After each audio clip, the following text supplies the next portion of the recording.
ನಮಸ್ತೆ, ನಮ್ಮ ಕುಟುಂಬ ಕನ್ನಡ ವ್ಲಾಗ್ಸ್ಗೆ ತಮ್ಮೆಲ್ಲರಿಗೂ ಸ್ವಾಗತ. ನಾನು ನಿಮ್ಮ ಪ್ರೀತಿಯ ಕನ್ನಡತಿ ಭಾಗ್ಯ. ಫ್ರೆಂಡ್ಸ್, ಎಲ್ಲರೂ ಹೇಗಿದ್ದೀರಾ? ಹೋಪ್ ಎಲ್ಲರೂ ಸೇಫಾಗಿ ಚೆನ್ನಾಗಿದ್ದೀರಾ ಅಂತ ಹೇಳಿ ಭಾವಿಸ್ತಾ ಇವತ್ತಿನ ವೀಡಿಯೋನ ಶುರು ಮಾಡ್ತಾ ಇದ್ದೀನಿ.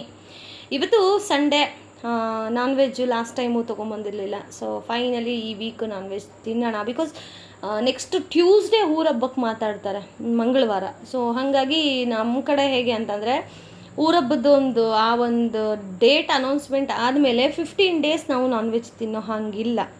ಸೊ ಊರಬ್ಬ ಅಂದ್ರೇ ಒಂದು ರೀತಿ ವಿಶೇಷತೆ.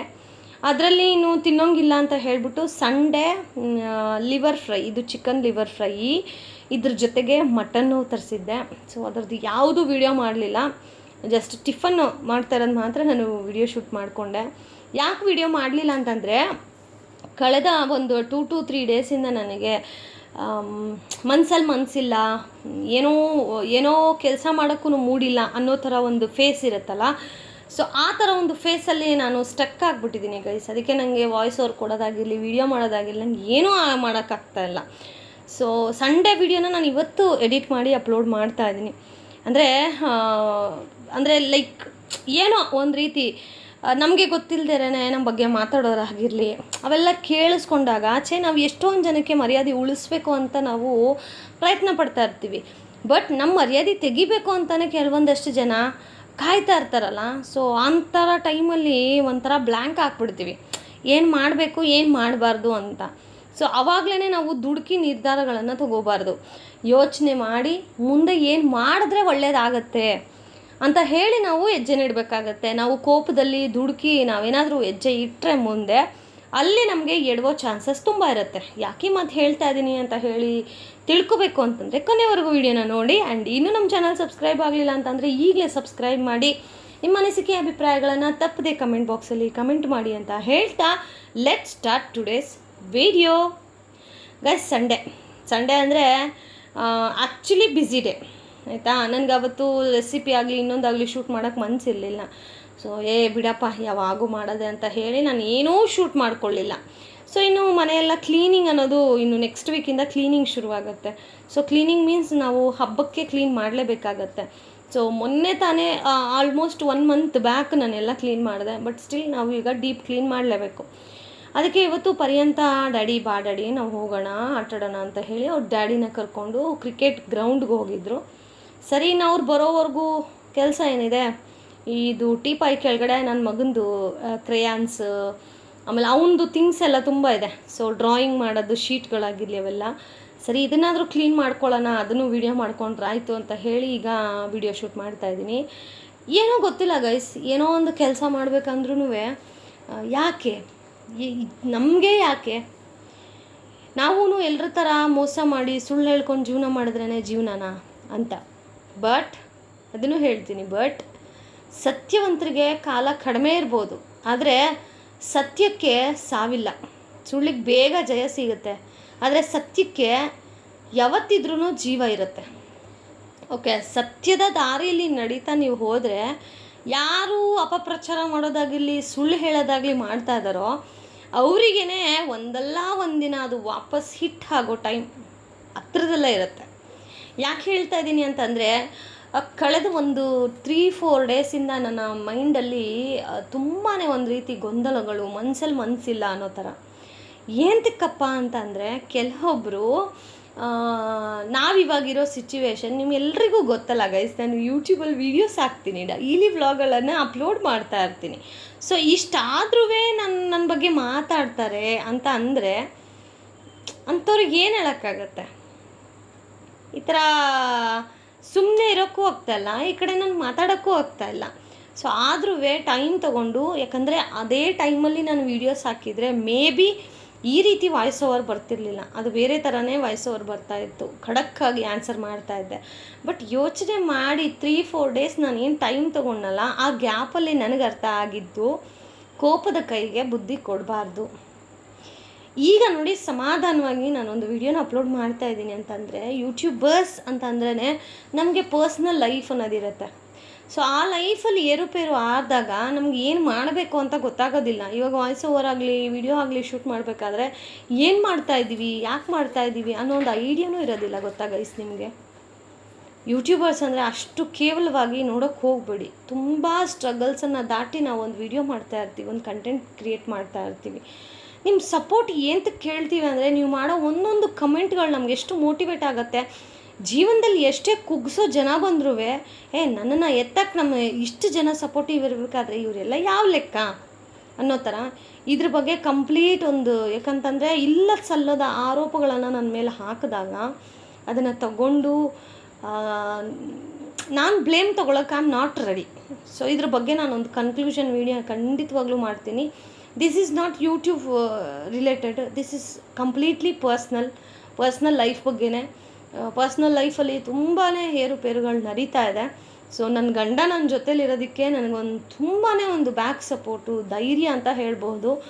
ಅವರೇ ನನಗೀಗ ಮಾರ್ಗದರ್ಶನ ಕೊಡ್ತಾ ಇದ್ದಾರೆ. ನೀನು ಇಷ್ಟು ಕೋಪ ಒಳ್ಳೆಯದಲ್ಲ, ಸ್ವಲ್ಪ ತಾಳ್ಮೆಯಿಂದ ತಡ್ಕೊ, ದಿನ ಬರುತ್ತೆ ನಮಗೂ, ಆ ಟೈಮ್ಗೋಸ್ಕರ ಕಾಯೋಣ ಅಂತ ಹೇಳಿ ನಮ್ಮ ಯಜಮಾನ್ರು ನನ್ನ ಬೆನ್ನೆಲುಬಿಗೆ ನಿಂತಿದ್ದಾರೆ.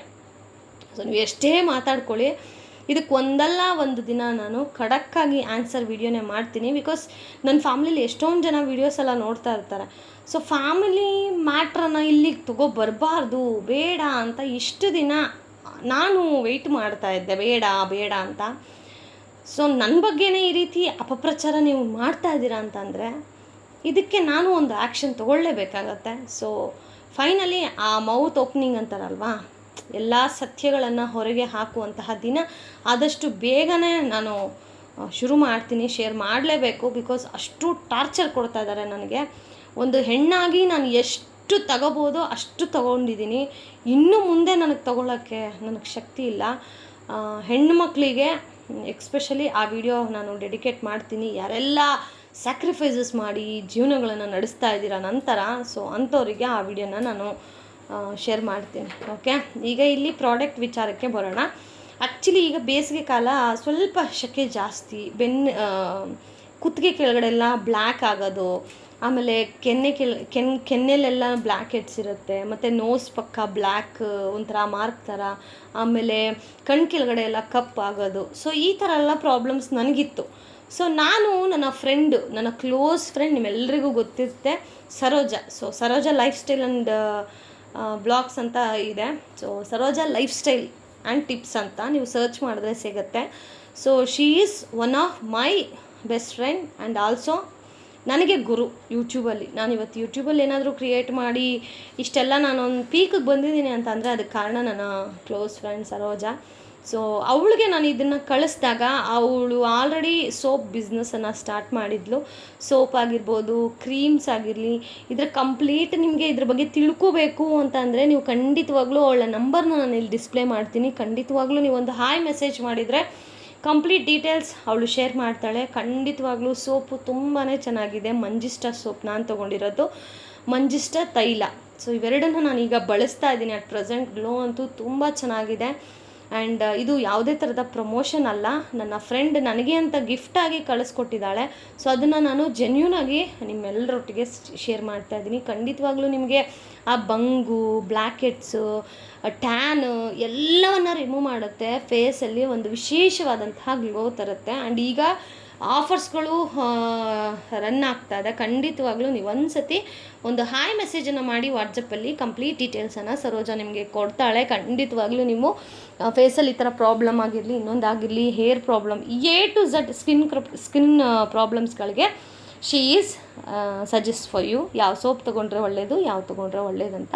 ಸೊ ಖಂಡಿತವಾಗ್ಲೂ ಒಂದು ಸತಿ ಹಾಯ್ ಅಂತ ಮೆಸೇಜ್ ಮಾಡಿ ಆ್ಯಂಡ್ ತೊಗೊಳ್ಳಿ. ಓಕೆ, ಆ್ಯಂಡ್ ಇನ್ನೂ ಏನಪ್ಪ ಅಂತಂದರೆ, ನಾನು ಭಾಗ್ಯವರ ವಿಡಿಯೋ ನೋಡಿ ತೊಗೊಂಡೆ ಅಂತಂದರೆ ನನಗೂ ಖುಷಿಯಾಗುತ್ತೆ, ಅವಳಿಗೂ ಖುಷಿಯಾಗುತ್ತೆ. ಸೊ ಏನು ಅದೆಲ್ಲ ಅನ್ಬಾಕ್ಸಿಂಗ್ ಮಾಡಿ ಅದಾದಮೇಲೆ ಮತ್ತು ಒಬ್ಬಟ್ಟದು ಹೂರಣ ಎಲ್ಲ ಮಿಕ್ಕಿತ್ತು. ಸರಿ ಅಂತ ಸಿಂಪಲಾಗಿ ಒಂದು 4 ಒಬ್ಬಟ್ಟು ಮಾಡ್ಕೊಂಡಿದ್ದೆ. ಬಿಕಾಸ್ ಒಂದೇ ದಿನ ತಿನ್ನೋಕ್ಕಾಗೋದಿಲ್ಲ ಅಲ್ಲ. ಲಿಟ್ರಲಿ ಹೇಳ್ತೀನಿ ಗೈಸ್, ಒಬ್ಬಟ್ಟು ಎಷ್ಟು ಚೆನ್ನಾಗಿ ಬರುತ್ತೆ. ಈ ನಡುವೆ ನನಗೆ ಪಳಗಿರೋ ಕೈ ಅಂತಾರಲ್ವ, ನಾವು ಅಷ್ಟು ಚೆನ್ನಾಗಿ ಪಳಗಿದ್ದೀವಿ ಅಂತ ಅರ್ಥ. ಒಂದೊಂದು ತುತ್ತು ತಿಂತಾ ಇದ್ದರೆ ಹೇಳೋಕ್ಕಾಗೋದಿಲ್ಲ ಅದನ್ನು, ಅಷ್ಟೂ ಚೆನ್ನಾಗಿ ಬಂದಿತ್ತು ಮಾತ್ರ. ಆ್ಯಂಡ್ ಇದು ಸಾಯಂಕಾಲ ಹೋಳಿಗೆ ತಿಂತಾ ಇರೋದು. ಇನ್ನು ರಾತ್ರಿ ಊಟಕ್ಕೆ ಏನಾದರೂ ಮಾಡಬೇಕು. ಆ್ಯಂಡ್ ತುಂಬ ಒಂದು ರೀತಿ ನಾವೆಷ್ಟು ಸಹಿಸ್ಕೊಂಡು ಹೋಗ್ತೀವಲ್ಲ ಗೈಸ್, ಅಷ್ಟು ನಾವೆಷ್ಟು ಸೈಲೆಂಟಾಗಿ ಇರ್ತೀವೋ ಅಷ್ಟು ನಮ್ಮ ಜೊತೆ ಹಿಂದೆಗಡೆ ಮಾತಾಡ್ತಾನೇ ಇರ್ತಾರೆ. ನಾವು ಯಾವಾಗ ತಿರುಗಿ ವಾಪಸ್ ಅವ್ರಿಗೆ ಆನ್ಸರ್ ಮಾಡ್ತೀವೋ ಆಗಲೇ ಅವರು ಬಾಯಿ ಮುಚ್ಕೊಳ್ಳೋದು. ನಂಗೆ ಲಿಟ್ರಲಿ ಎಷ್ಟು ಮನಸ್ಸಿಗೆ ಹರ್ಟ್ ಆಗ್ತಾಯಿದೆ ಅಂತಂದರೆ, ಒಬ್ಬಳು ಹೆಣ್ಮಗಳಾಗಿ ಎಲ್ಲೋ ಒಂದು ಜಾಗದಲ್ಲಿ, ಅಂದರೆ ನನ್ನ ಗಂಡ, ನಾನು ನನ್ನ ಗಂಡ ನನ್ನ ಮಗು ಅಂತ ಹೇಳಿ ಯಾರದೇ ಸವಾಸ ಬೇಡ ಅಂತ ನಮ್ಮದೇ ಆದಂಥ ಒಂದು ಲೈಫನ್ನು ಲೀಡ್ ಮಾಡ್ತಾಯಿದ್ದೀವಿ. ಸೊ ಇದರ ಮಧ್ಯೆ ನನ್ನ ಬಗ್ಗೆನೇ ಈ ರೀತಿ ಅಪಪ್ರಚಾರ ಮಾಡೋದು ನಂಗೆ ಲಿಟ್ರಲಿ ಒಂಥರ ಅದನ್ನು ಡೈಜೆಸ್ಟ್ ಮಾಡ್ಕೊಳ್ಳೋಕ್ಕೆ ನನಗೆ ಆಗ್ತಾಯಿಲ್ಲ. ಯಾರನ್ನು ಇಷ್ಟು ದಿನ ನಾನು ನಮ್ಮವರು ಅಂತ ಅಂದ್ಕೊಂಡಿದ್ನೋ, ಸೊ ಅವರೇ ಈ ಥರ ಎಲ್ಲ ಮಾತಾಡ್ತಾ ಇದ್ದಾರೆ ಅಂತ ಅಂದಾಗ, ಸ್ಪೆಷಲಿ ನಮ್ಮವರು ಅನ್ನೋದು ಆ ವರ್ಡ್ ಇದೆಯಲ್ಲ, ನಮ್ಮವರು ಅನ್ನೋದು, ಅದು ಇಟ್ಸ್ ಡಿಫ್ರೆಂಟ್. ಅದು ವಾಪಸ್ ನಮಗೆ ಏನು ಹಿಟ್ಟು ಮಾಡುತ್ತಲ್ಲ, ಅದು ತುಂಬಾ ಡಿಫ್ರೆಂಟಾಗಿರುತ್ತೆ. ನಾರ್ಮಲ್ ಯಾರೋ ದಾರಿಲಿ ಹೋಗೋರು ಮಾತಾಡ್ತಾರೆ ಅಂದರೆ, ಅಯ್ಯೋ ಇವ್ರ ಬಗ್ಗೆ ನಂಗೆ ಏನು ಗೊತ್ತು, ಮಾತಾಡ್ತಾರೆ ಬಿಡು ಅಂತ ಹೇಳ್ಬೋದು. ಆದರೆ ನಮ್ಮ ಜೊತೆಲೇ ಹುಟ್ಟಿ ನಮ್ಮ ಜೊತೆಲೇ ಬೆಳೆದು ನಮ್ಮ ಬಗ್ಗೆನೇ ಹಿಂಗೆಲ್ಲ ಮಾತಾಡ್ತಾರೆ ಅಂತಂದಾಗ ಅದನ್ನು ತೊಗೊಳಕ್ಕೆ ಒಂಥರ ಮನಸ್ಸಿಗೆ ಭಾರ ಅಂತ ಅನಿಸುತ್ತೆ. ಲಿಟ್ರಲಿ ನೀವು ನಂಬ್ತಿರೋ ಬಿಡ್ತಿರೋ, ನಾನು ನಮ್ಮ ಯಜಮಾನ್ರ ಹತ್ರ ಗುಳೋ ಅಂತ ಹತ್ತಿರೋದುಂಟು ಗೈಸ್. ನಾನು ಯಾರ ಸವಾಸಕ್ಕೂ ಹೋಗ್ತಾ ಇಲ್ವಲ್ಲ, ನಾನಾಯಿತು, ನನ್ನ ಮನೆ ಆಯಿತು, ನನ್ನ ಯೂಟ್ಯೂಬ್ ಕೆಲಸ ಆಯಿತು ಅಂತ ನಾನು ಈಗ ಇತ್ತೀಚೆಗೆ ನಾನು ಊರಿಗೂ ಹೋಗ್ತಾ ಇಲ್ಲ. ಸಾಕಪ್ಪ ಸವಾಸ ಅಂತ. ಯಾಕೆ ಈ ಸವಾಸ ಸಾಕು ಅಂತ ಇದ್ದೀನಿ ಅಂತ ಅಂದರೆ, ನಂಗೆ ಅಷ್ಟು ಮನಸ್ಸಿಗೆ ನೋವಾಗಿದೆ ಗೊತ್ತಾ. ಅಷ್ಟು ಇದ್ರೂ ನಾನು ಒಂದು ದಿನಕ್ಕಾಗಲಿ ಒಬ್ಬರ ಹತ್ರ ಕೂತು ನನಗೆ ಈ ಥರ ಇದೆ, ನನಗೆ ಈ ಥರ ಇಲ್ಲ ಅಂತ ನಾನು ಎಲ್ಲೂ ಓಪನ್ ಆಗಿ ಸ್ಟೇಟ್ಮೆಂಟ್ ಮಾಡಿಲ್ಲ. ಅದನ್ನು ಅಡ್ವಾಂಟೇಜಾಗಿ ತೊಗೊಂಡು ನನ್ನದೇ ತಪ್ಪು ಅನ್ನೋ ಥರ ಇವರು ಪೋಟ್ರೆ ಮಾಡ್ತಾ ಇದ್ದಾರೆ. ಲಿಟ್ರಲಿ ನನಗೆ ಹೆಂಗೆ ಅನ್ನಿಸ್ತಾ ಇದೆ ಅಂತ ಅಂದರೆ, ಇವರೇನ ನಮ್ಮ ಸ್ವಂತದವರು, ಇಷ್ಟು ದಿನ ಇವ್ರನ್ನ ನಾವು ಸ್ವಂತದವ್ರು ಅಂದ್ಕೊಂಡಿದ್ವಿ ಅಂತ. ಖಂಡಿತವಾಗ್ಲೂ ನಾನು ಇದಕ್ಕೆಲ್ಲ ಒಂದು ಪುಲಿಸ್ ಸ್ಟಾಪ್ ಇಡಲೇಬೇಕು ಅಂತಂದರೆ, ನಾನು ಖಂಡಿತವಾಗ್ಲೂ ಒಂದು ವಿಡಿಯೋ ಮಾಡಿ ನನ್ನ ಫ್ಯಾಮಿಲೀಲಿ ಯಾರೆಲ್ಲ ನನ್ನ ವೀಡಿಯೋಸ್ ನೋಡ್ತಾರೋ ಅವರೆಲ್ಲರಿಗೂ ಗೊತ್ತಾಗಬೇಕು ನಾನೇನು, ಯಾಕೆ ನನಗೆ ಈ ಥರ ಅನ್ಯಾಯ ನಡೀತಾ ಇದೆ, ಹೆಣ್ಮಕ್ಳಿಗೆ ಯಾಕೆ ಅನ್ಯಾಯ, ಆಸ್ತಿ ಅಂತಸ್ತು ಇವೆಲ್ಲ ಬಂದಾಗ ಯಾಕೆ ಹೆಣ್ಮಕ್ಳೇ ಯಾಕೆ ಟಾರ್ಗೆಟ್ ಮಾಡೋದು. ನಾವೇನಾದರೂ ಕೇಳ್ಕೊಂಡಿದ್ವ ನಮ್ಮನ್ನು ಹೆಣ್ಮಕ್ಳಾಗಿ ಹುಟ್ಟಿಸಿ ಹೆಣ್ಮಕ್ಳಾಗಿ ಜನ್ಮ ಕೊಡಿ ಅಂತ? ಒಂದು ಕಣ್ಣಿಗೆ ಬೆಣ್ಣೆ, ಒಂದು ಕಣ್ಣಿಗೆ ಸುಣ್ಣ, ಇದು ಯಾವ ಊರಿನ ನ್ಯಾಯ? ಯಾಕೆ ಬೇಕಾಗಿತ್ತು? ಎಲ್ಲೋ ದೂರದಲ್ಲಿ ನಾನಾಯಿತು, ನನ್ನ ಸಂಸಾರ ಆಯಿತು ಅಂತ ನಾನು ಜೀವನ ಮಾಡ್ತಾಯಿದ್ದೀನಿ, ಯಾರು ಸವಾಸಕ್ಕೂ ಹೋಗ್ತಾ ಇಲ್ಲ. ಹಂಗಿತ್ತು ನನ್ನ ಬಗ್ಗೆ ಹಿಂಗೆಲ್ಲ ಮಾತಾಡ್ತಾ ಇರಬೇಕಾದ್ರೆ ಯಾರೇ ಆಗಲಿ ಎಷ್ಟು ಅಂತ ಸಹಿಸ್ಕೊಳಕ್ಕಾಗುತ್ತೆ ಗೈಸ್. ಲಿಟ್ರಲಿ ನನಗೆ 1-2 ವೀಕ್ಸಿಂದ ನನಗೆ ವೀಡಿಯೋಸ್ ಮಾಡೋಕ್ಕಾಗ್ತಾಯಿಲ್ಲ, ವಾಯ್ಸ್ ಓವರ್ ಕೊಡೋಕ್ಕಾಗ್ತಾಯಿಲ್ಲ, ನಂಗೆ ಮನಸ್ಸಿಲ್ಲ. ಇದಕ್ಕೆಲ್ಲ ನಾನು ಇದೇ ಥರ ಸಫರ್ ಪಡ್ತಾಯಿದ್ರೆ ನನ್ನನ್ನು ನೋಡ್ಕೊಳ್ಳೋರು ಯಾರು, ನನ್ನ ಫ್ಯಾಮಿಲಿನ ನಿಭಾಯಿಸೋದು ಯಾರು? ಸೊ ಇದಕ್ಕೆಲ್ಲ ಒಂದು ಪುಲಿಸ್ ಸ್ಟಾಪ್, ವಿ ಶುಡ್ ಸ್ಟಾಪ್. ನಾವು ಇದನ್ನು ಸ್ಟಾಪ್ ಮಾಡಲೇಬೇಕು. ಸ್ಟಾಪ್ ಮಾಡಬೇಕಂದ್ರೆ ನಾನು ಬಾಯಿ ತೆಗೆದು ಮಾತಾಡಬೇಕು. ನನಗೆ ಏನೇನು ಅನ್ಯಾಯ ಆಗಿದೆ ಅನ್ನೋದನ್ನು ನಾನು ಹೇಳ್ಕೋಬೇಕು.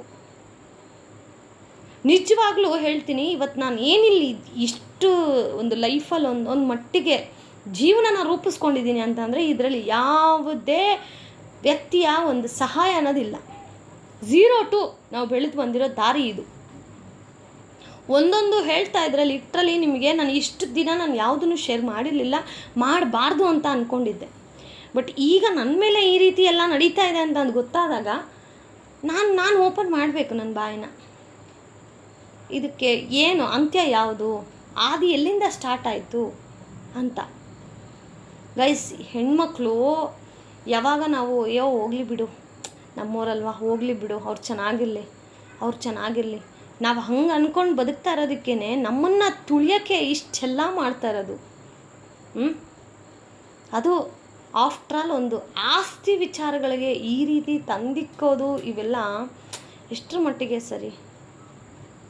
ಐ ಆಮ್ ರಿಯಲಿ ಸಾರಿ ಯಾರಿಗಾದರೂ ಬೇಜಾರು ಮಾಡಿಸಿದ್ರೆ, ಯಾಕಂತಂದರೆ ನನಗೆ ಹೇಳ್ಕೊಳ್ಳೇಬೇಕಾದಂತಹ ಒಂದು ಪರಿಸ್ಥಿತಿ. ನಾನು ಖಂಡಿತವಾಗ್ಲೂ ಆದಷ್ಟು ಬೇಗ ಇದ್ರಿಗೆ ಯಾಕೆ ಏನು ಎಲ್ಲವನ್ನು ವಿಡಿಯೋ ಶೇರ್ ಮಾಡ್ತೀನಿ. ಸೊ ದಯವಿಟ್ಟು ನಿಮ್ಮ ಸಪೋರ್ಟ್ ನನಗೆ ಬೇಕು. ನೀವಲ್ಲದೆ ಬೇರೆ ಯಾರು ಸೋ ಕಾಲ್ಡ್ ಯಾರೂ ನನ್ನ ಜೊತೆಗಿಲ್ಲ. ಸೊ ಐ ಬಿಲೀವ್ ದಟ್ ನೀವೆಲ್ಲ ನನ್ನ ಜೊತೆಗಿದ್ದೀರಾ ಅಂತ. ಸೊ ಖಂಡಿತವಾಗ್ಲೂ ನೀವೆಲ್ಲ ನನ್ನ ಜೊತೆಲಿ ಇದ್ದೀರಾ ಅಂತ ಹೇಳಿ ಭಾವಿಸ್ತಾ, thank you so much for watching friends. Bye bye.